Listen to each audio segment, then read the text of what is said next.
Tu veux savoir pourquoi tu es souvent épuisé, vidé de ton énergie, en colère sans raison ou anxieux alors que ta vie semble aller bien. Regarde autour de toi.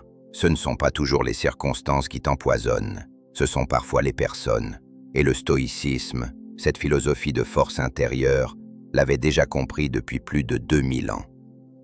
Épictète disait « Il vaut mieux être seul que mal accompagné ». Et aujourd'hui, plus que jamais, cette phrase prend tout son sens. Parce que ta paix intérieure, ton équilibre mental, ta discipline, ta mission, tout peut être détruit par la mauvaise personne à tes côtés. Tu veux être stoïque? Commence par apprendre à dire non. Et aujourd'hui, je vais t'apprendre à reconnaître ces 10 profils qui te ralentissent, te manipulent ou te tirent vers le bas. Pas pour les juger, mais pour te protéger. Si tu veux progresser dans la vie, tu ne peux pas marcher avec des boulets aux pieds. Tu peux avoir la meilleure des disciplines, la plus solide des routines matinales, lire Marc Aurèle tous les soirs. Mais si tu tolères dans ton cercle des personnes toxiques, manipulatrices ou simplement vides d'âme, alors tu sabotes ton propre travail. Le stoïcisme n'est pas qu'un art de supporter les tempêtes, c'est un art de construire une vie selon la vertu, la raison et la paix intérieure. Et cela implique de faire le tri. Sénèque disait « Fréquente ceux qui te rendent meilleur, accueille ceux que tu peux rendre meilleurs, mais éloigne-toi de ceux qui te rendent pire. » Ce que je vais te partager maintenant, ce ne sont pas juste des types de mauvaises personnes. Ce sont des signaux d'alerte, des leçons de survie mentale. Et si tu veux rester droit, solide et aligné dans ce monde chaotique, tu dois apprendre à les repérer et parfois à partir. Ce n'est pas toujours quelqu'un qui crie, menace ou frappe. C'est plus subtil. Il ou elle joue sur ta culpabilité, ton besoin de validation, ton empathie. Un jour, il te fait te sentir spécial, indispensable, et le lendemain, il t'ignore ou te critique. Tu vis en déséquilibre émotionnel. Le stoïcien cultive l'autonomie intérieure. Il sait que ses émotions doivent venir de l'intérieur, pas des réactions changeantes des autres. Si tu te sens toujours en insécurité dans une relation, demande-toi si ce n'est pas cette personne qui perturbe ton calme stoïque. Celui-là, il a toujours quelque chose à critiquer. Il se moque de tes ambitions, trouve tout trop naïf, trop utopique, trop inutile. Il te pousse à douter de toi, pas par sagesse, mais par amertume. Et la plupart du temps, ce qu'il cache derrière son cynisme, c'est une peur terrible d'essayer, d'échouer, ou même de réussir. Marc Aurèle disait « La vie d'un homme vaut ce que valent ses pensées ». Si tu laisses des esprits négatifs envahir ton espace mental, tu vas te nourrir de ce poison. Ce profil peut te sembler touchant au début. Il ou elle te confie tout, te demande conseil, présence, attention, tout le temps. Tu deviens son pilier. Mais au fil du temps, tu réalises que tu portes une charge mentale qui ne t'appartient pas. Tu n'es plus un ami, tu es un thérapeute, et tu t'oublies. Le stoïcien pratique l'équilibre émotionnel. Il peut soutenir, écouter, aimer, mais il ne se laisse pas submerger. Aide, oui. Mais ne sacrifie jamais ton centre pour quelqu'un qui refuse de se reconstruire lui-même. Ce type de personne te couvre d'éloges, te dit exactement ce que tu veux entendre. Mais c'est une stratégie. Il ou elle veut quelque chose. Ton attention, ton pouvoir, ton réseau, ton argent, ton énergie. Épictète avertissait « Fais attention à ceux qui te flattent trop vite. Ils ne voient pas qui tu es, mais ce que tu peux leur apporter. » Le stoïcien reste lucide face à l'ego. Il préfère la vérité inconfortable à l'illusion agréable. C'est l'ami ou le collègue qui sourit, mais qui est en guerre silencieuse avec toi. Quand tu réussis, il relativise. Quand tu échoues, il s'inquiète avec un regard soulagé. Son énergie n'est pas propre. Le stoïcien n'est pas en compétition avec les autres, mais avec lui-même. Il fuit les jeux d'ego. Tu ne dois pas justifier tes choix, ni rivaliser avec ceux qui veulent te surpasser juste pour se sentir exister. Cela peut sembler banal, mais certaines personnes parlent pour fuir le silence. Le bruit est constant, et dans ce bruit, ta concentration, ton calme, ta clarté mentale sont sacrifiés. Sénèque écrivait « Celui qui est partout n'est nulle part ». Le stoïcien a besoin de temps pour penser, d'espace pour se recentrer. Fuis ceux qui consomment ton attention comme un parasite. Ce profil refuse la responsabilité. Tout est toujours de la faute des autres. Le gouvernement, les parents, le patron, le système. Et surtout, il ou elle veut que tu confirmes cette vision du monde. Mais si tu partages trop de temps avec cette personne, tu finiras par croire que toi aussi, tu es impuissant. Le stoïcisme enseigne « Ce qui dépend de toi, concentre-toi dessus. Le reste, lâche prise. Tu ne peux pas avancer si tu marches avec quelqu'un qui regarde toujours en arrière. Tu sais jamais dans quel état il ou elle sera. Un jour euphorique, le lendemain effondré. Tout est intense, tout est urgent, tout est grave. Et devine quoi? Toi aussi, tu deviens instable. Parce que tu absorbes les vagues émotionnelles de cette personne. Le stoïcien est comme un rocher dans la tempête.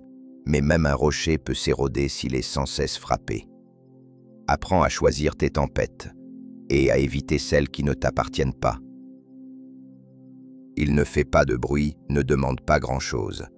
Mais il est toujours là quand il y a quelque chose à prendre. Jamais là quand il faut donner. Il épuise tes ressources lentement. Tu t'en rends compte après des mois, parfois des années. Ce n'est pas de la méchanceté, c'est de l'indifférence. Le stoïcien pratique la justice, une des vertus fondamentales. Donner, oui, mais avec discernement. Demande-toi, cette relation est-elle un échange ou une ponction? Ce profil rejette tout. Les règles, les structures, les engagements. Il ou elle te pousse à vivre sans attache, briser les codes. Mais attention, ce n'est pas une quête de liberté.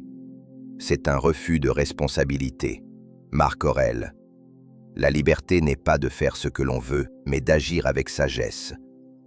Fuis ceux qui confondent chaos et liberté. Parce que toi, tu veux construire, pas t'éparpiller. Tu n'as pas à haïr ces personnes. La haine est une passion, et comme toutes les passions, elle te fait perdre le contrôle. Et perdre le contrôle, c'est l'inverse du stoïcisme. Le stoïcien n'agit jamais sous l'impulsion du ressentiment, de la vengeance ou de l'ego blessé. Il agit parce que la vertu l'exige, parce que la paix intérieure le réclame. Tu n'as même pas besoin de t'expliquer, parce que souvent ceux qui t'empoisonnent savent très bien ce qu'ils font, et ceux qui ne savent pas ne comprendront pas non plus tes explications. Alors, fais silence et marche. La meilleure réponse à l'insensé, c'est le silence. Marc Aurèle. Ce n'est pas de la froideur, c'est de la clarté, c'est de la maturité. C'est ce qu'on appelle avoir une colonne vertébrale émotionnelle. Tu ne vis plus pour plaire à tout le monde. Tu vis pour rester droit, aligné, libre. Quand tu tolères des relations qui te déstabilisent, qui t'éteignent, qui te freinent, tu envoies un message à ton esprit. Je ne mérite pas mieux. Et ce message, il devient une croyance, une habitude, une normalité. Le stoïcisme t'enseigne l'inverse. Respecte-toi tellement fort que plus personne ne pourra t'en éloigner, même pas toi-même. Tu veux être aimé? Commence par être digne d'amour. Et être digne d'amour, ce n'est pas plaire à tout prix. C'est se tenir droit même quand c'est inconfortable. C'est poser des limites. C'est dire non avec calme et oui avec discernement. Tu veux une vie plus calme? Évite ceux qui nourrissent le chaos. Pas besoin de cris, de conflits ou de trahisons visibles. Le chaos peut être invisible. Instabilité émotionnelle, insatisfaction chronique, énergie négative. Un stoïcien protège son espace mental comme un guerrier protège son abri. Parce que dans cet espace se forment ses pensées, et dans ses pensées se forme sa vie. Tu veux une vie plus profonde? Évite ceux qui fuient la responsabilité, car la profondeur, ce n'est pas la complexité. C'est la capacité à assumer, à réfléchir, à se remettre en question. Un esprit profond est rare. Ne le dilue pas dans des conversations superficielles, ni dans des relations où tout est toujours la faute de l'extérieur. Tu veux devenir fort. Choisis ton entourage comme un athlète choisit son alimentation. Chaque personne que tu laisses entrer en toi, par ses mots, son attitude, son énergie, te nourrit ou t'empoisonne. Il y a des esprits qui dopent ta rigueur, ton courage, ta clarté, et d'autres qui vampirisent ta volonté. Rappelle-toi toujours, tu es la moyenne des 5 personnes avec qui tu passes le plus de temps. Mais va encore plus loin. Tu es la somme des influences que tu tolères. Et tolérer, ce n'est pas être stoïque. Tolérer, c'est parfois fuir la confrontation que tu dois avoir avec toi-même. Aujourd'hui, pose-toi la seule vraie question stoïcienne qui compte. Est-ce que cette personne m'élève ou m'alourdit? Pas est-ce que je l'aime? Pas depuis combien de temps je la connais? Pas est-ce que je me sentirais coupable si je prends de la distance? Juste ça. Est-ce qu'elle m'élève ou est-ce qu'elle m'alourdit? Et si la réponse est douloureuse, ne fuis pas. Regarde-la en face, parce que c'est là que commence ta liberté. Le stoïcisme n'est pas une philosophie froide, c'est une discipline chaude. Elle te forge, elle t'oblige à grandir, à faire ce que peu ont le courage de faire, choisir avec rigueur ce qui entre dans ta vie. Fais le tri, avec calme, avec paix, avec conviction, comme un jardinier coupe les mauvaises herbes pour laisser pousser la beauté, comme un sculpteur enlève l'excès pour faire naître la forme, comme un sage choisit ses combats pour ne pas s'épuiser. Tu veux changer ta vie? Change ton environnement. Tu veux changer ton environnement? Commence par faire le tri dans ton cercle humain. Et n'oublie jamais, ton esprit est un temple. Tu n'invites pas n'importe qui dans un temple. Tu ne laisses pas des visiteurs salir l'autel de ta paix intérieure. Tu ne gardes que ceux qui respectent ton silence, qui valorisent ta lumière et qui marchent aussi vers la sagesse. Alors maintenant, sans haine, sans colère, juste avec courage, clarté et discipline, fais le